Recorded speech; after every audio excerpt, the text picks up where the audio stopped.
Hey you. Yeah, you. The one who's been holding it together, but barely. The one who's trying to be everything for everyone, but is quietly wondering, where do I fit in? Welcome to the LoveThySelfies podcast. This is your 10-minute pocket of truth, softness, and strength. I'm Melissa, a woman who's been through the mess, and the founder of LoveThySelfies. And this podcast, it's for us. Every weekday, I'm showing up to share the real stuff. The doubts, the breakthroughs, the things I wish someone told me sooner. Because loving yourself isn't always bubble baths and affirmations. It's crying in your car and still choosing to show up. It's unlearning the lies and deciding you're worthy anyway. It's being human and being holy in the same breath. So if you're ready to stop performing, to stop shrinking, and to finally feel seen, this podcast is your daily permission slip to slow down, to rise up, and to come home to yourself.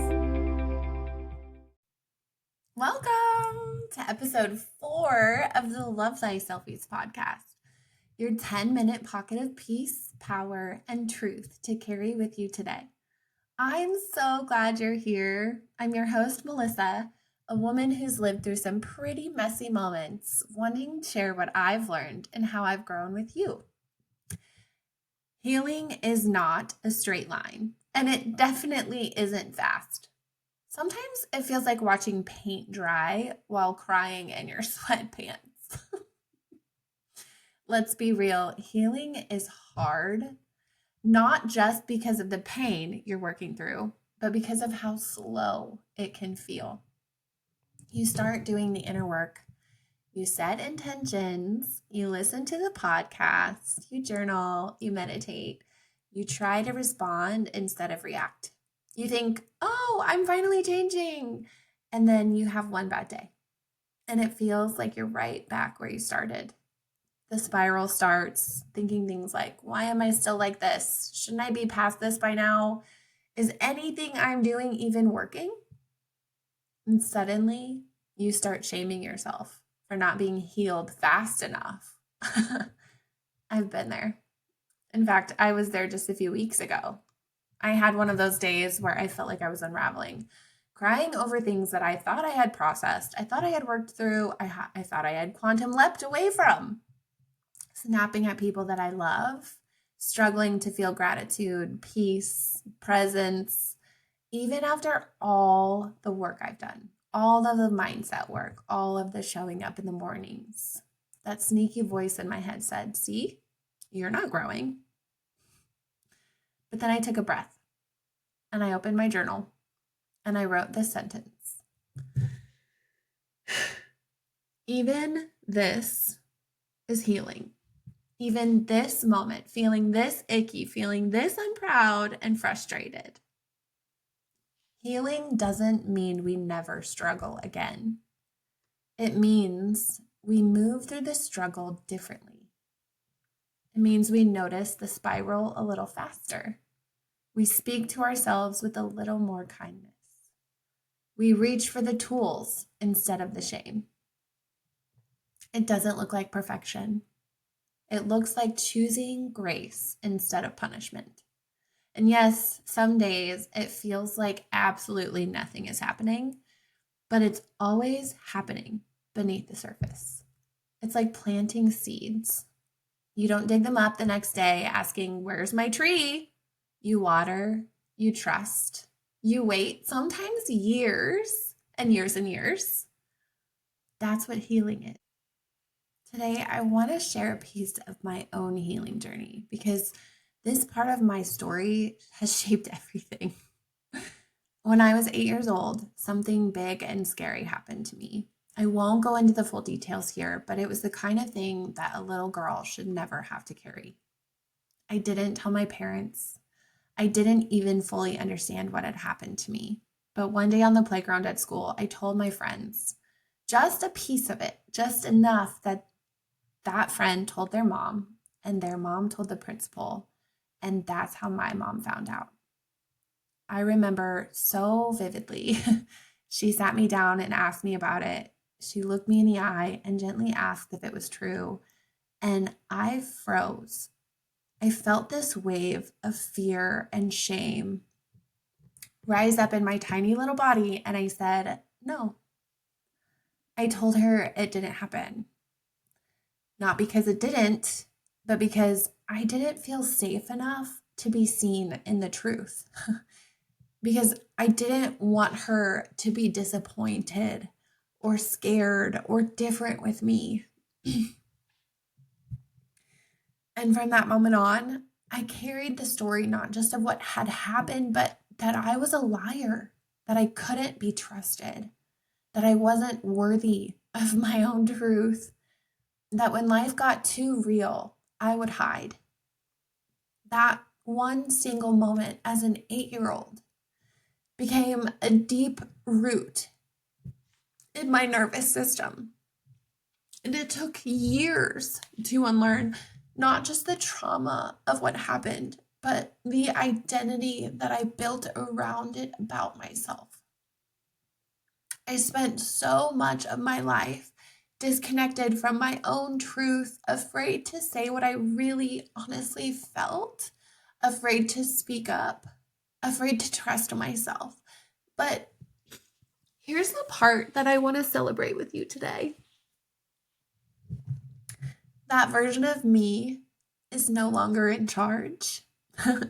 I have since rebuilt my relationship with truth, not in a performative way, but in a sacred way. I've learned how to trust myself.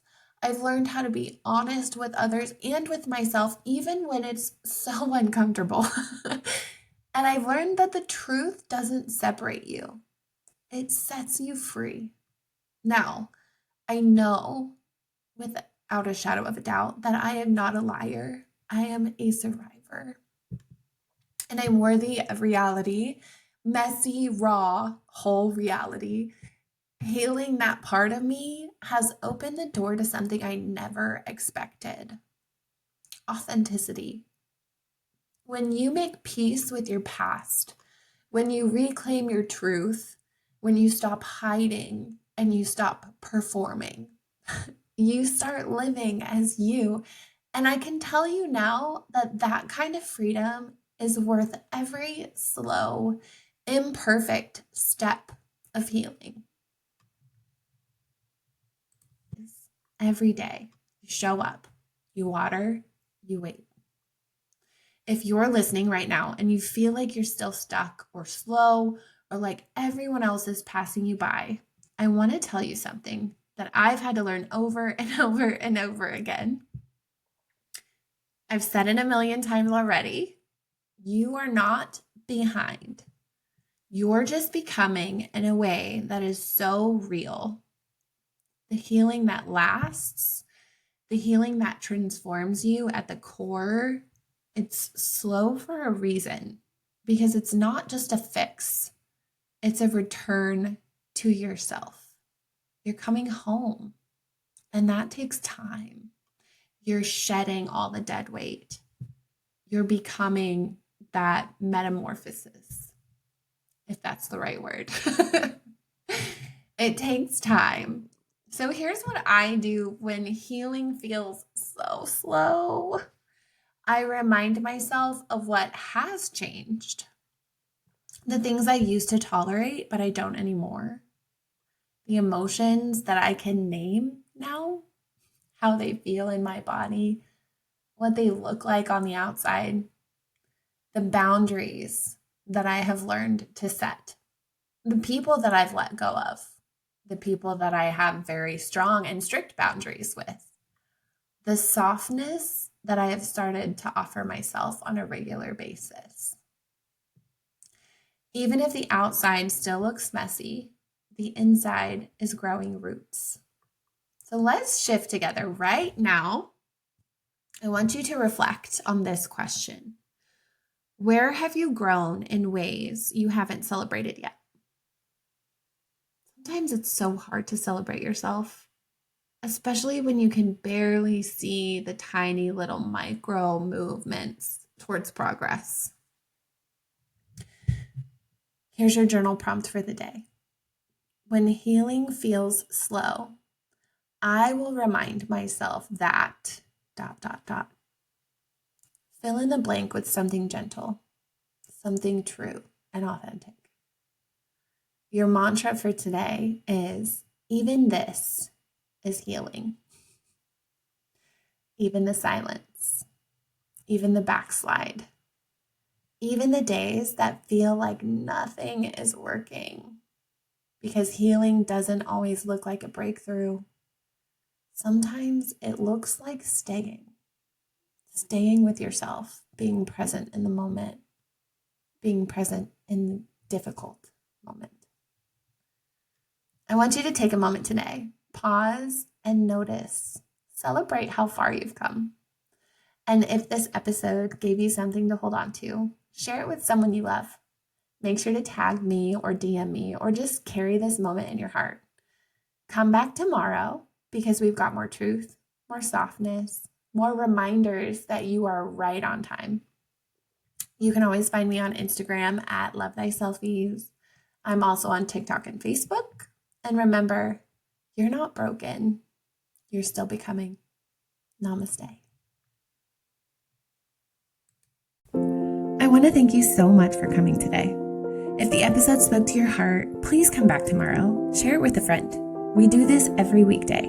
You can also find me over on Instagram at LoveThySelfies, where we keep the conversations going. Until then, be gentle with yourself. You're doing better than you think.